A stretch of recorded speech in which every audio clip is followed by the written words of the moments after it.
Bom dia, Vanessa. Não sei se vocês estão me ouvindo bem, que para mim está com um pouco de eco. Bom dia aos ouvintes do Conecta Notícias e da Rádio Web Juventude. Tá tudo ok aí com o áudio? Posso continuar? Pode falar, Leonida. Dá uns esclarecimentos para a gente dos principais pontos dessa reforma, do que seria alterado e o que mais que eles podem incluir durante essa tramitação na Câmara e no Senado. Tá certo. Olha, Vanessa, o que eu acho que é mais importante as pessoas entenderem é o espírito da situação que está por trás dessa reforma administrativa e da PEC 186 que foi aprovada agora recentemente. O que tem por trás é um governo que se pauta pelo mercado financeiro. É um governo que representa o interesse dos banqueiros, principalmente, né? Então, é o interesse em manter essa submissão das políticas públicas aos interesses do mercado. Essa é a chave para entender várias questões da política pública e das políticas que são implementadas pelo governo Bolsonaro e pelo Guedes. A gente precisa lembrar que o Guedes é uma pessoa que já foi determinante em outros governos. Ele foi determinante, por exemplo, no fim, na crise da Previdência do Chile, por causa dessa mesma visão, né, de acabar com uma política solidária, uma política em que todos contribuíam com a Previdência para fazer com que essa fosse uma capitalização individual. Então, por trás de todas essas questões, de todas essas propostas, está essa visão de um governo a serviço dos interesses do capital financeiro e não da população. É por isso que eles propõem essa reforma administrativa. É o último passo de uma série de reformas que eles fizeram, e a gente acompanhou, para diminuir a capacidade do Estado de oferecer serviços públicos à população. Então, primeiro teve a PEC do teto dos gastos, que ainda foi aprovada no governo Temer. Depois veio a reforma da Previdência, veio a reforma trabalhista, que retirou muitos direitos dos trabalhadores, direitos que estavam garantidos na CLT, na consolidação das leis trabalhistas há anos e foram retirados. E agora o último passo é esse, é destruir a carreira do servidor público. Né? Por trás disso, tem o interesse em privatização, porque se o Estado encolhe, o que é que você vai fazer? Se o posto de saúde não funciona, não tem médico, não tem servidor público que ele atenda, vai procurar essas clínicas de bairro privadas ou outro setor privado, ou pagar plano de saúde. Por trás de tudo isso está esse sistema financeiro. E aí se enxuga o Estado. Outra questão que eles também odeiam o servidor público com estabilidade, e eu havia até na campanha da FONASEF uma questão bem legal, o pessoal tentando mostrar o que está por trás dessa reforma administrativa de forma didática, e uma das questões é que servidor público não participa de rachadinha, né? Tem questão, sim, claro, você tem servidores públicos que acabam se envolvendo em corrupção, mas é bem mais difícil que um servidor de carreira, um servidor que tem uma ligação com o setor público onde ele atua, que tem toda uma vida dedicada a isso, se envolva com interesses temporários, mesquinhos, de um governador, de um presidente, de um prefeito, está entendendo? É menos suscetível. O servidor público de carreira com estabilidade, com capacitação, ele é menos suscetível aos interesses de quem manda nele. Ele é mais servidor e menos cabo eleitoral. E isso não interessa a essa política colonialista brasileira que gosta de comprar voto e não de conquistar, né?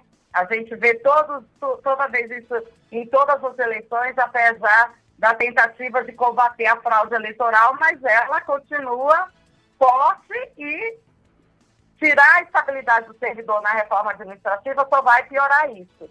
Então, a gente tem alguns princípios e alguns fundamentos da administração pública, que são a imparcialidade, a transparência, né, a impessoalidade, a moralidade, a eficiência, a publicidade, a legalidade, que vão ficar em xeque se o servidor público não tiver a carreira dele ligada ao Estado, mas sim ao governo do momento, né? Então, tem essas questões também por trás dessa reforma administrativa. A PEC que foi aprovada agora, 186, que também faz parte desse pacote de maldade, como a gente chama, contra o serviço público, ela é apenas uma chantagem, né? Uma chantagem e um ajuste fiscal perigoso. Por quê? Essa PEC ela foi aprovada com a propaganda de que não, é preciso tirar do servidor público para garantir o auxílio emergencial. E não precisa. Existem outras fontes do Estado que poderiam garantir uma PEC, um auxílio emergencial de verdade, que é esse de menos de R$200, não dá nem para pagar o gás e um pacote de arroz, do jeito que a situação está, né? Então, tinha que ser uma PEC de, no mínimo, um auxílio emergencial de, no mínimo, R$600, e não teria que estar vinculado a, para isso, reduzir, congelar e retirar mais direitos do servidor público, que é quem está na linha de frente, atendendo a população no momento dessa pandemia. Então, a gente precisa corrigir muitas distorções e injustiças. E aí eu deixo para os ouvintes 2 dicas. Primeiro, vamos pesquisar o que é taxação sobre as grandes fortunas. Por que não tem uma reforma tributária nesse país justa, que garanta que as grandes fortunas sejam taxadas? Porque rico no nosso país, Vanessa, não gosta de pagar imposto, não gosta de pagar nada. A tributação no sistema tributário brasileiro é em cima do trabalhador, em quem compra o seu pacote de arroz e feijão, tudo tributado. Mas os ricos, por exemplo, se forem comprar uma lancha de luxo, não tem tributação. Então, a gente precisa fazer, ao invés dessa reforma administrativa só para desmontar cada vez mais o Estado e acabar com a carreira do servidor público, que é quem atende a população, o que a gente precisa fazer é uma reforma tributária nesse país, taxar grandes fortunas, esses grandes ricos que ganharam muito, inclusive com essa pandemia, com ações, nas ações de farmacêuticas, que tiveram lucros de até mais de 1000%. A gente tem que entender que a pandemia está matando o povo brasileiro, está destroçando muitas vidas, muitas famílias, mas tem gente enriquecendo e muito com isso.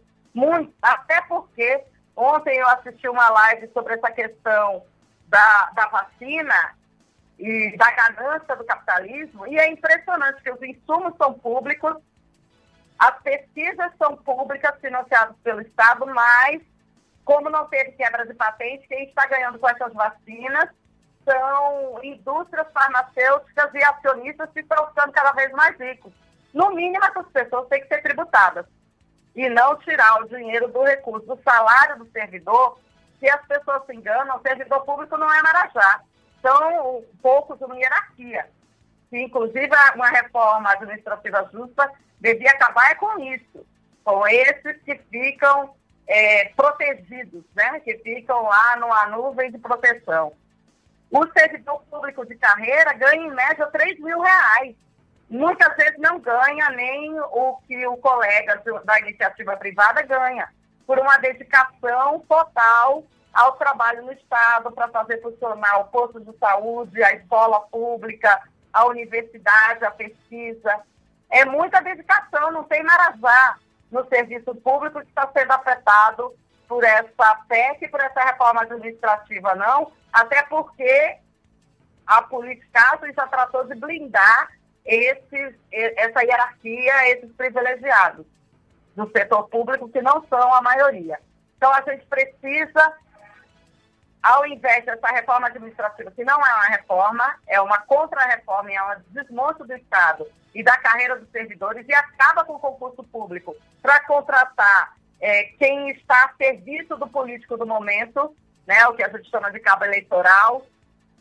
Então, ao invés de a gente estar falando disso, a gente devia estar falando de uma reforma tributária justa para taxar grandes fortunas, e a gente devia estar falando também da auditoria da dívida pública brasileira, porque essa sim consome recursos do país.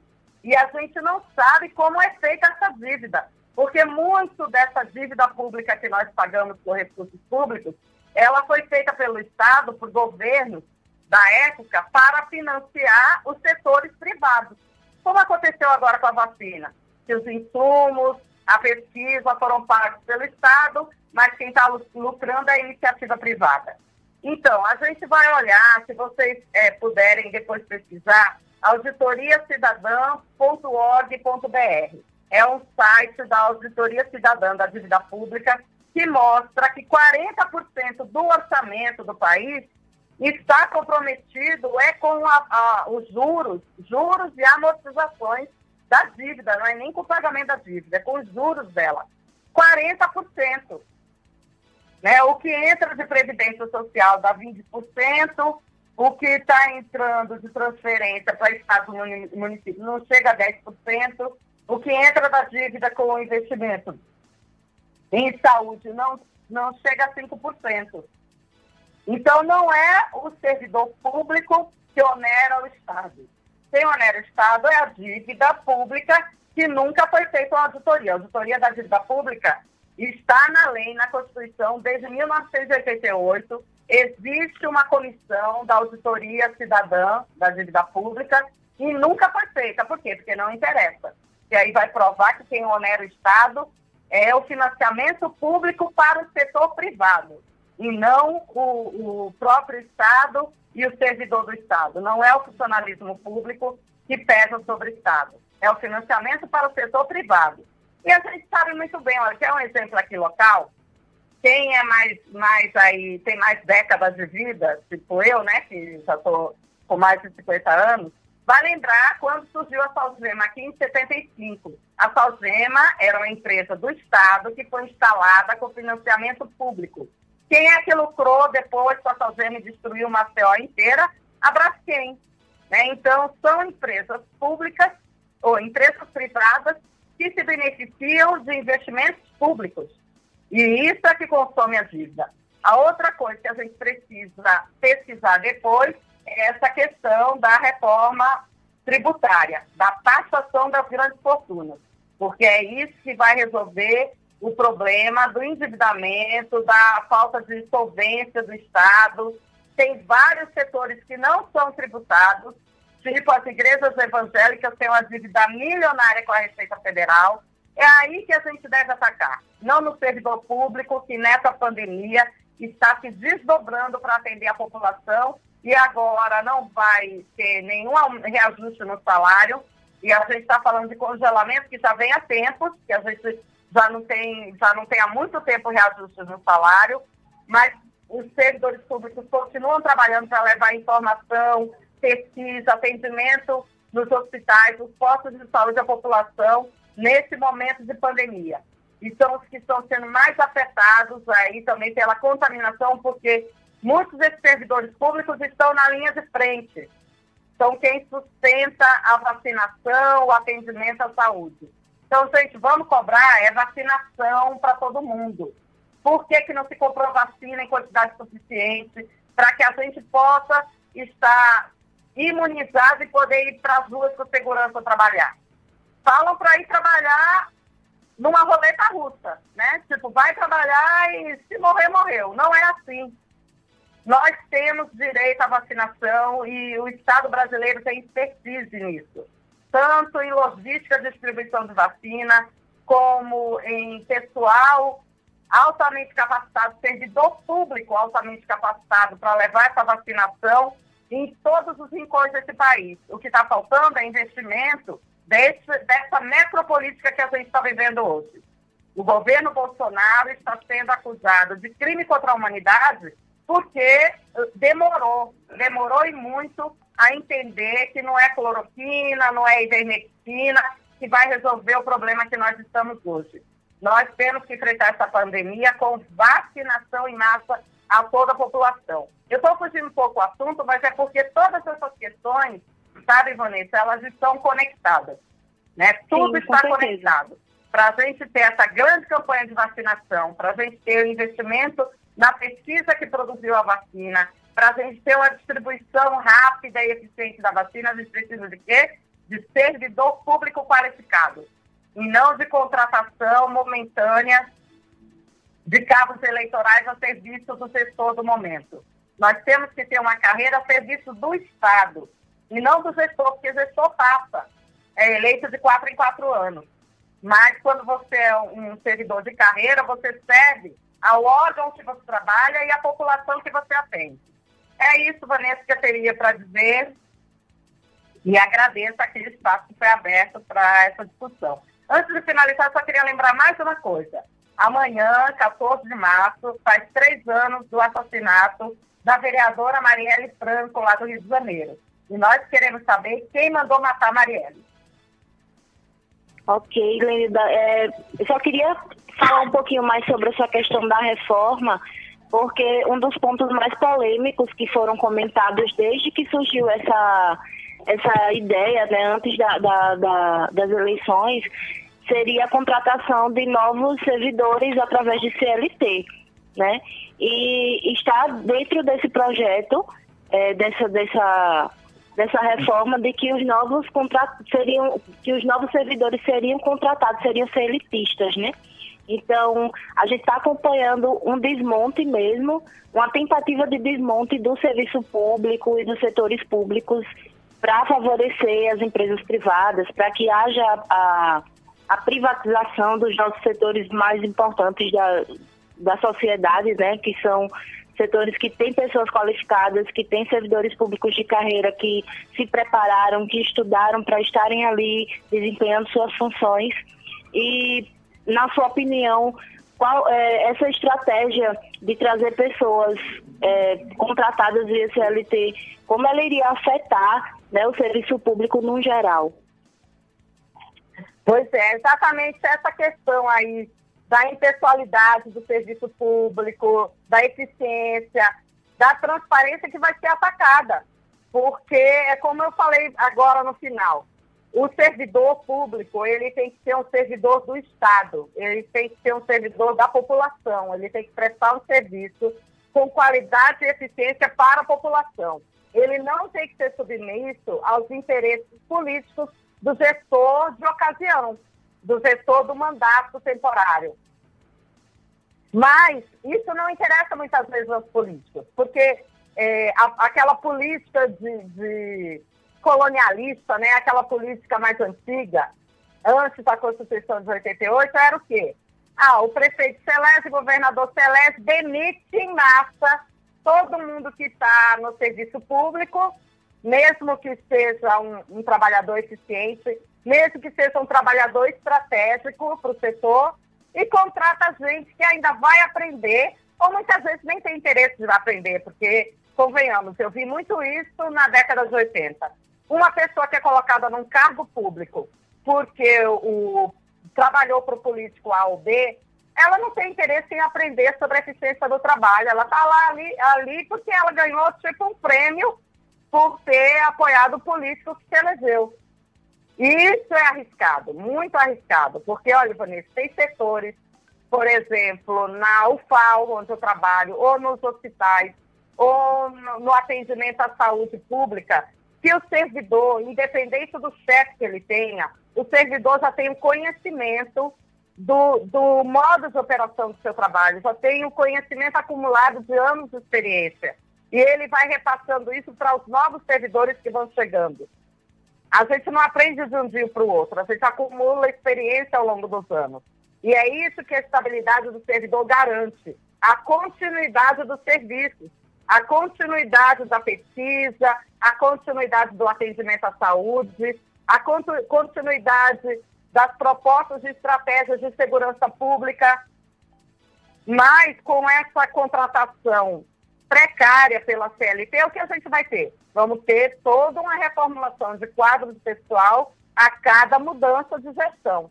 E com isso, a continuidade dos serviços não acontece. É a população que se prejudica com isso.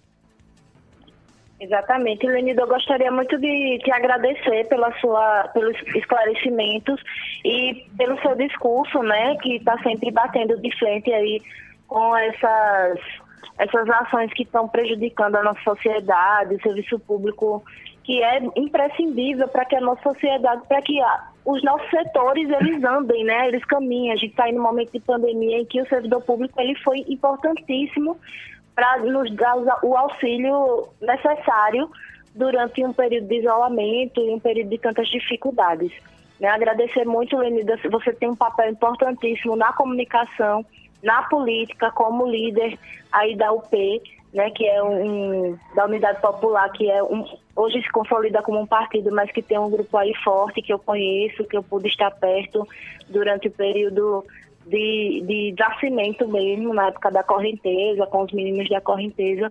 Agradeço demais a sua presença e agradeço a sua participação nas nossas discussões e espero você novamente aqui no programa.